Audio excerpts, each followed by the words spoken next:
ಎಲ್ಲರಿಗೂ ನಮಸ್ಕಾರ ವೀಕ್ಷಕರೇ. ಅಕ್ಟೋಬರ್ 27 ಬಹಳ ವಿಶೇಷವಾದ ಮೊದಲ ಕಾರ್ತಿಕ ಸೋಮವಾರ.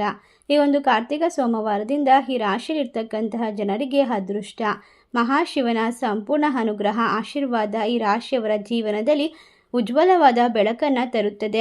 ಈ ಬೆಳಕಿನ ಹಬ್ಬ ದೀಪಾವಳಿ ಮುಗಿದ ನಂತರ ವಿಶೇಷವಾಗಿ ಎಲ್ಲರ ಮನೆಯಲ್ಲೂ ಆಚರಿಸಬಹುದಾದಂತಹ ಕಾರ್ತಿಕ ಮಾಸ ಆರಂಭವಾಗ್ತಾ ಇರೋದ್ರಿಂದ ಈ ರಾಶಿ ಚಕ್ರದಲ್ಲಿರುವಂತಹ ಜನರಿಗೆ ಅದೃಷ್ಟ ವಜ್ರದಂತೆ ಹೊಳೆಯಲು ಪ್ರಾರಂಭವಾಗುತ್ತದೆ. ಇವರು ಯಾವುದೇ ಕೆಲಸವನ್ನು ಪ್ರಾರಂಭ ಮಾಡಬೇಕು ಅಂತ ಅಂದ್ಕೊಂಡಿದ್ರು ಕೂಡ ಈ ಸಂದರ್ಭದಲ್ಲಿ ಕೆಲಸವನ್ನು ಪ್ರಾರಂಭ ಮಾಡೋದ್ರಿಂದ ಸಂಪೂರ್ಣವಾಗಿ ಮಹಾಶಿವನ ಅನುಗ್ರಹಕ್ಕೆ ಪಾತ್ರರಾಗ್ತಾ ಹೋಗ್ತಾರೆ. ಹಾಗಾದರೆ ಯಾವ ರಾಶಿಯವರು ಹೆಚ್ಚಿನ ಒಂದು ಅದೃಷ್ಟವಂತರು, ಯಾವೆಲ್ಲ ರೀತಿಯ ಲಾಭವನ್ನು ಬರಮಾಡ್ಕೊಳ್ತಾರೆ ಎಂಬ ವಿಶೇಷವಾದ ಮಾಹಿತಿಯನ್ನು ನೋಡ್ತಾ ಹೋಗೋಣ. ಅದಕ್ಕೂ ಮುನ್ನ ನೀವು ಕೂಡ ಮಹಾಶಿವನ ಭಕ್ತರಾಗಿದ್ದಲ್ಲಿ ವಿಡಿಯೋಗೆ ಒಂದು ಲೈಕ್ ಕೊಟ್ಟು ತಪ್ಪದೆ ನಮ್ಮ ಚಾನಲ್ನ ಸಬ್ಸ್ಕ್ರೈಬ್ ಮಾಡಿ, ಹಾಗೆ ಪಕ್ಕದಲ್ಲಿ ಇರುವಂತಹ ಬೆಲ್ ಐಕನ್ನ ಪ್ರೆಸ್ ಮಾಡಿ. ಹೌದು, ಈ ರಾಶಿ ಚಕ್ರದಲ್ಲಿರುವಂತಹ ಜನರಿಗೆ ಈ ಒಂದು ಅಕ್ಟೋಬರ್ ತಿಂಗಳ 27ನೇ ತಾರೀಕಿನಿಂದ ವಿಶೇಷವಾಗಿ ಅಸಾಮಾನ್ಯವಾದ ಗಜಕೇಸರಿ ರಾಜಯೋಗ ರೂಪುಗೊಳ್ತಿದೆ. ಬಯಸಿದ್ದೆಲ್ಲ ಸಿಗುವ ಸುವರ್ಣ ಸಮಯ ಅಂತ ಹೇಳಿದ್ರೆ ತಪ್ಪಾಗೋದಿಲ್ಲ. ಈ ತಿಂಗಳ ಅಂತ್ಯದಲ್ಲಿ ಗುರು ಚಂದ್ರರ ಸಂಯೋಗದಿಂದಾಗಿ ಅಪರೂಪದ ಗಜಕೇಸರಿ ರಾಶಿಯೋಗ ನಿರ್ಮಾಣವಾಗ್ತಿದ್ದು ಈ ರಾಶಿಯವರಿಗೆ ಅದೃಷ್ಟ ಸಂಪೂರ್ಣವಾಗಿ ಬರುತ್ತದೆ ಎಂದು ಹೇಳಲಾಗುತ್ತದೆ. ಅಷ್ಟೇ ಅಲ್ಲದೆ ಎಲ್ಲ ರೀತಿಯ ಸಂದರ್ಭದಲ್ಲೂ ಕೂಡ ವಿಶೇಷವಾದ ಶಕ್ತಿ ಸಾಮರ್ಥ್ಯವನ್ನು ಹೊಂದುತ್ತಾ ಹೋಗ್ತೀರಾ. ಈ ಒಂದು ಸಂದರ್ಭ ನಿಮ್ಮ ಜೀವನದಲ್ಲಿ ಸುಖ ಸೌಕರ್ಯಗಳನ್ನು ಹೆಚ್ಚಿಸಲಿದೆ. ಮನೆಯಲ್ಲಿ ಸಂತೋಷದ ವಾತಾವರಣ ತುಂಬಲಿದ್ದು ನಿಮ್ಮ ಕನಸಿನ ವಾಹನ, ಮನೆ ಅಥವಾ ಯಾವುದೇ ಒಂದು ಆಸ್ತಿಯನ್ನು ಖರೀದಿಸುವ ಯೋಗವಿದೆ. ಹಣಕಾಸಿನ ಸ್ಥಿತಿ ಉತ್ತಮಗೊಳ್ಳಲಿದ್ದು ರಾಜವೈಭೋಗದ ಜೀವನವನ್ನು ನಡೆಸ್ತೀರಾ ಅಂತ ಹೇಳಿದ್ರೆ ತಪ್ಪಾಗೋದಿಲ್ಲ. ಇನ್ನು ಈ ಸಂದರ್ಭದಲ್ಲಿ ಗುರು ಸಂಚಾರ ಅತ್ಯುತ್ತಮವಾಗಿದ್ದು ಚಂದ್ರನ ಒಂದು ಪ್ರಭಾವದಿಂದಾಗಿ ಈ ರಾಶಿಯ ವಿವಾಹಿತರಿಗೆ ದಾಂಪತ್ಯ ಸುಖ ಹೆಚ್ಚಾಗ್ತಾ ಹೋಗುತ್ತೆ. ಮನೆಯಲ್ಲಿ ಸಂಪತ್ತು ವೃದ್ಧಿಯಾಗುತ್ತೆ. ಐಷಾರಾಮಿ ಜೀವನವನ್ನು ನಡೆಸ್ತೀರಾ. ನೆಟ್ವರ್ಕಿಂಗ್ ಕ್ಷೇತ್ರದಲ್ಲಿರುವಂಥವರಿಗೆ ಅತ್ಯುತ್ತಮ ಸಮಯ ಇದಾಗಿದ್ದು ವಿಶೇಷ ವ್ಯಕ್ತಿಗಳ ಪರಿಚಯವಾಗುತ್ತೆ. ಸಮಾಜದಲ್ಲಿ ನಿಮ್ಮ ಪ್ರಭಾವ ಬಲಗೊಳ್ತಾ ಹೋಗುತ್ತೆ. ಈ ರಾಶಿ ಚಕ್ರದವರಿಗೆ ಅಸಾಮಾನ್ಯವಾದಂತಹ ರಾಜಯೋಗಗಳು ನಿರ್ಮಾಣವಾಗ್ತಾ ಇರೋದ್ರಿಂದ ಈ ಒಂದು ಕಾರ್ತಿಕ ಮಾಸದ ಸೋಮವಾರದಿಂದ ನಿಮ್ಮ ಆದಾಯದ ಮೂಲಗಳನ್ನು ಹೆಚ್ಚಿಸಿಕೊಳ್ಳಬಹುದು. ಇಂದಿನ ಹೂಡಿಕೆಗಳಿಂದ ಭರ್ಜರಿ ಲಾಭವನ್ನು ಗಳಿಸಿಕೊಳ್ತೀರಾ. ಹಣಕಾಸು ವಹಿವಾಟಲ್ಲಿ ನಿರೀಕ್ಷೆಗೂ ಮೀರಿದಂತಹ ಲಾಭವನ್ನು ಗಳಿಸಿಕೊಳ್ಳಬಹುದು. ನಿರುದ್ಯೋಗಿಗಳಿಗೆ ಉದ್ಯೋಗ ಅವಕಾಶಗಳು ದೊರೆಯುತ್ತಾ ಹೋಗುತ್ತೆ. ವೃತ್ತಿಪರರಿಗೆ ಪ್ರಮೋಷನ್ ದೊರೆಯುವ ಸಾಧ್ಯತೆ ಇದೆ. ಈ ರಾಶಿ ಚಕ್ರದಲ್ಲಿರುವಂತಹ ಉದ್ಯೋಗಿಗಳಿಗೆ ಬಡ್ತಿಯ ಜೊತೆಗೆ ಭಾರಿ ವೇತನ ಹೆಚ್ಚಳವಾಗುತ್ತೆ. ಸಂಪೂರ್ಣವಾಗಿ ಮಹಾಶಿವನ ಅನುಗ್ರಹದಿಂದಾಗಿ ನಿಮ್ಮ ಸರ್ವ ಸಮಸ್ಯೆಗಳು ಕಷ್ಟಗಳು ಪರಿಹಾರವಾಗಿ ನೆಮ್ಮದಿಯ ಜೀವನವನ್ನು ಕಂಡುಕೊಳ್ತಾ ಹೋಗ್ತೀರಾ. ಉದ್ಯೋಗ ಬದಲಾಯಿಸಲು ಬಯಸುವಂತವರಿಗೆ ಇದು ಸುವರ್ಣ ಸಮಯ ಅಂತಾನೆ ಹೇಳಬಹುದು. ವಿದೇಶ ವ್ಯವಹಾರದಿಂದ ಭರ್ಜರಿ ಹಣದ ಹರಿವು, ನಿರೀಕ್ಷಿಸದಷ್ಟು ನೀವು ಹಣವನ್ನು ಬರಮಾಡಿಕೊಳ್ತೀರಾ. ಕುಟುಂಬದಲ್ಲಿ ಸಾಮರಸ್ಯ ಹೆಚ್ಚಾಗಲಿದ್ದು ಸಂತಸದ ವಾತಾವರಣ ಮನೆ ಮಾಡುತ್ತೆ. ಮನೆಯಲ್ಲಿ ಸಿಹಿ ಸುದ್ದಿಗಳು ಕೇಳ್ತಾ ಹೋಗುತ್ತೆ. ಈ ಸಂದರ್ಭ ಗಜಕೇಸರಿ ಯೋಗದಿಂದ ನಿಮ್ಮ ಅದೃಷ್ಟ ದುಪ್ಪಟ್ಟಾಗುತ್ತೆ. ಅದೃಷ್ಟ ವಜ್ರದಂತೆ ಹೊಳೆಯಕ್ಕೆ ಆರಂಭವಾಗುತ್ತೆ.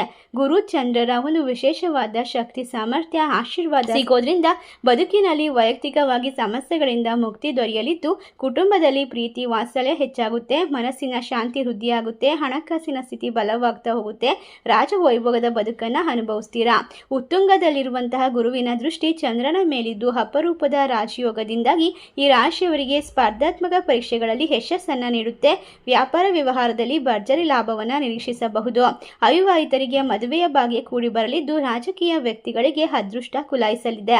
ಈ ರಾಶಿ ಚಕ್ರದವರಿಗೆ ಇನ್ನು ಮುಂದೆ ಕಷ್ಟಗಳಿಂದ ಬಿಡುಗಡೆ, ಎಲ್ಲ ರೀತಿಯ ಅವಮಾನಗಳಿಂದ ಒಂದು ಪರಿಹಾರ ಅನ್ನೋದು ಸಿಗ್ತಾ ಹೋಗುತ್ತೆ. ನಿಮ್ಮ ಕನಸನ್ನು ಸಂಪೂರ್ಣವಾಗಿ ಈ ಸಂದರ್ಭದಲ್ಲಿ ನೀವು ನನಸು ಮಾಡ್ಕೊಳ್ತೀರಾ ಅಂತ ಹೇಳಿದ್ರೆ ತಪ್ಪಾಗೋದಿಲ್ಲ. ನಿಮ್ಮ ಕಷ್ಟಗಳೆಲ್ಲ ದೂರವಾಗುತ್ತೆ. ಇಲ್ಲಿಯವರೆಗೂ ಅನುಭವಿಸಿದಂತಹ ನಕಾರಾತ್ಮಕ ಅಂಶಗಳಿಂದ ಪರಿಹಾರ ಅನ್ನೋದು ಸಿಕ್ಕಿಬಿಡುತ್ತೆ. ಇನ್ನು ಈ ಒಂದು ಕಾರ್ತಿಕ ಮಾಸದ ಕೃಷ್ಣ ಪಕ್ಷದ ಚತುರ್ದಶಿ ಮತ್ತು ಅಮಾವಾಸ್ಯೆಯ ದಿನದಿಂದ ಈ ರಾಶಿಯವರ ಬದುಕು ಬದಲಾಗಲಿದ್ದು ರಾಶಿಯವರಿಗೆ ಹಣ, ಯಶಸ್ಸು ಮತ್ತು ಸೌಭಾಗ್ಯ ಖಚಿತವಾಗಿ ಸಿಕ್ಕಿಬಿಡುತ್ತೆ ಅಂತ ಹೇಳಿದ್ರೆ ತಪ್ಪಾಗೋದಿಲ್ಲ. ಈ ರಾಶಿ ಚಕ್ರದವರಿಗೆ ಇನ್ನು ಮುಂದೆ ಕುಟುಂಬದಲ್ಲಿ ಪರಸ್ಪರ ಸಾಮರಸ್ಯ ಮತ್ತು ಸಂತೋಷ ನೆಲೆಸಿರುತ್ತೆ. ಸಂಗಾತಿಯ ಸಹಕಾರದಿಂದ ನಿಮ್ಮ ಪ್ರಮುಖ ಕೆಲಸಗಳು ಪೂರ್ಣಗೊಳ್ಳುತ್ತೆ. ಸ್ನೇಹಿತರು ಅಥವಾ ಪರಿಚಿತರಿಂದ ಉಡುಗೊರೆ ದೊರೆಯುವ ಸಾಧ್ಯತೆ ಇದ್ದು ನಿಮ್ಮ ಅದೃಷ್ಟವು ಲಾಭದಾಯಕ ಸನ್ನಿವೇಶಗಳನ್ನು ಸೃಷ್ಟಿ ಮಾಡ್ತಾ ಹೋಗುತ್ತೆ. ವ್ಯವಹಾರದಲ್ಲಿ ಉತ್ತಮ ಲಾಭವನ್ನು ಗಳಿಸಿಕೊಳ್ತೀರಾ. ನೆರೆಹೊರೆಯವರ ಸಹಕಾರದಿಂದ ಅದೃಷ್ಟದ ಸಂಪೂರ್ಣ ಬೆಂಬಲದಿಂದ ಕುಟುಂಬ ವ್ಯವಹಾರಗಳಲ್ಲಿ ವಿಶೇಷವಾದ ಲಾಭ ನಿರೀಕ್ಷಿಸಬಹುದು. ಒಳ್ಳೆಯ ಸುದ್ದಿ ಕೇಳಿ ಮನಸ್ಸಿಗೆ ಸಂತೋಷವಾಗುತ್ತೆ. ಬರುತ್ತೆ. ಈ ಸಂದರ್ಭ ಈ ರಾಶಿಯವರಿಗೆ ವ್ಯಾಪಾರದಲ್ಲಿ ಲಾಭದಾಯಕ ಒಪ್ಪಂದಗಳು ಸಂತೋಷ ಮತ್ತು ತೃಪ್ತಿ ನೆಮ್ಮದಿಯನ್ನು ತಂದುಕೊಡುತ್ತೆ. ಸೃಜನಾತ್ಮಕ ಮತ್ತು ತಾಂತ್ರಿಕ ಕೆಲಸದಲ್ಲಿ ಕೆಲಸ ಮಾಡುವಂಥವರಿಗೆ ಗೌರವ ಮತ್ತು ಲಾಭದ ವಿಶೇಷ ಅವಕಾಶಗಳು ದೊರೀತಾ ಹೋಗುತ್ತೆ. ಕುಟುಂಬದಲ್ಲಿ ಶುಭ ಕಾರ್ಯ ಅಥವಾ ಆಚರಣೆಗಳು ನಡೆಯಬಹುದಾಗಿದೆ. ಜೀವನದಲ್ಲಿ ಸಾಮರಸ್ಯ ಇರುತ್ತೆ. ಬಾಕಿ ಉಳಿದಿದ್ದ ಹಣವು ನಿಮ್ಮ ಕೈಗೆ ಬರುವುದರಿಂದ ಹೆಚ್ಚು ಸಂತೋಷವನ್ನ ಕಂಡುಕೊಳ್ತಾ ಹೋಗ್ತೀರಾ. ಕುಟುಂಬದಿಂದ ಸಂಪೂರ್ಣ ಸಹಕಾರ ಸಿಗ್ತಾ ಹೋಗುತ್ತೆ. ಈ ರಾಶಿಯವರಿಗೆ ಸಿಹಿ ಸುದ್ದು ಅನ್ನೋದು ಸಿಗ್ತಾನೆ ಹೋಗುತ್ತೆ. ದಾಂಪತ್ಯ ಜೀವನ ಪರಸ್ಪರ ಸಾಮರಸ್ಯ ಮತ್ತು ಹೊಂದಾಣಿಕೆಯಿಂದ ತುಂಬಿರೋದ್ರಿಂದ ನಿಮ್ಮ ಪಿತ್ರಾರ್ಜಿತ ಆಸ್ತಿಯಿಂದ ಲಾಭ ಕೂಡ ಸಿಗುತ್ತೆ. ಧಾರ್ಮಿಕ ಕಾರ್ಯಕ್ರಮಗಳಲ್ಲಿ ಆಸಕ್ತಿ ಹೆಚ್ಚಾಗ್ತಾ ಹೋಗುತ್ತೆ. ಇದು ನಿಮ್ಮ ಪುಣ್ಯವನ್ನ ಹೆಚ್ಚು ಮಾಡುತ್ತೆ. ದಿನಸಿ ವ್ಯಾಪಾರ ಆಭರಣಗಳ ವ್ಯವಹಾರದಲ್ಲೂ ಕೂಡ ಲಾಭ ಅನ್ನೋದು ಕಟ್ಟಿಟ್ಟ ಬುತ್ತಿ. ಈ ರಾಶಿ ಚಕ್ರದಲ್ಲಿರುವಂತಹ ಜನರಿಗೆ ಈ ಒಂದು ಕಾರ್ತಿಕ ಮಾಸ ಹೆಚ್ಚಿನ ಜವಾಬ್ದಾರಿ, ಗೌರವ, ದಾಂಪತ್ಯ ಜೀವನದಲ್ಲಿ ಸುಖ, ಶಾಂತಿ, ನೆಮ್ಮದಿ, ಆರ್ಥಿಕ ಸ್ಥಿತಿಯಲ್ಲಿ ಒಂದು ಬಹುದೊಡ್ಡದಾದ ಆಸೆಗಳು ಈಡೇರುವ ಸಾಧ್ಯತೆ ಎಲ್ಲವನ್ನ ಕೂಡ ಕಂಡುಕೊಳ್ಳೋದ್ರಿಂದ ಸಾಮಾಜಿಕ ಪ್ರತಿಷ್ಠೆ ಕೂಡ ಹೆಚ್ಚಾಗ್ತಾ ಹೋಗುತ್ತೆ. ಕೆಲಸಗಳಲ್ಲಿ ನಿಮ್ಮ ಪ್ರಯತ್ನಗಳು ಮತ್ತು ಕೆಲಸವನ್ನ ಶ್ಲಾಘಿಸಲಾಗುತ್ತೆ. ಹಿರಿಯ ಅಧಿಕಾರಿಗಳಿಂದ ಸಹ ಮೆಚ್ಚುಗೆಯನ್ನ ಕಂಡುಕೊಳ್ತಾ ಹೋಗ್ತೀರಾ. ಅನಿರೀಕ್ಷಿತ ಧನ ಪ್ರಾಪ್ತಿಯ ಯೋಗವಿರೋದ್ರಿಂದ ಬಾಕಿ ಉಳಿದಿದ್ದ ಹಣ ಸಿಗಬಹುದು. ಹಳೆಯ ಹೂಡಿಕೆಗಳಿಂದ ಕೂಡ ಲಾಭ ಸಿಗ್ತಾ ಹೋಗುತ್ತೆ. ಈ ರಾಶಿಯವರಿಗೆ ಒಟ್ಟಾರೆಯಾಗಿ ಈ ಒಂದು ಕಾರ್ತಿಕ ಮಾಸ ಅತ್ಯುತ್ತಮ ಲಾಭದಾಯಕ ಅಂತ ಹೇಳಿದ್ರೆ ತಪ್ಪಾಗೋದಿಲ್ಲ. ಇಷ್ಟೆಲ್ಲ ಅದೃಷ್ಟ ಲಾಭವನ್ನ ಕಂಡುಕೊಳ್ಳುವ ರಾಶಿಗಳು ಯಾವ್ಯಾವು ಅಂತ ನೋಡೋದಾದ್ರೆ ವೃಶ್ಚಿಕ ರಾಶಿ, ಮಿಥುನ ರಾಶಿ, ಮೀನ ರಾಶಿ, ಕುಂಭ ರಾಶಿ, ತುಲಾ ರಾಶಿ, ಧನಸ್ಸು ರಾಶಿ, ಕರ್ಕಾಟಕ ರಾಶಿ. ಈ ರಾಶಿಗಳಲ್ಲಿ ನಿಮ್ಮ ರಾಶಿ ಇದ್ದರೂ ಇಲ್ಲದಿದ್ದರೂ ಭಕ್ತಿಯಿಂದ ಓಂ ನಮಃ ಶಿವಾಯ ಎಂದು ತಪ್ಪದೆ ಕಮೆಂಟ್ ಮಾಡಿ ನಮ್ಮ ಚಾನಲ್ಗೆ ಸಬ್ಸ್ಕ್ರೈಬ್ ಮಾಡಿ. ಧನ್ಯವಾದಗಳು.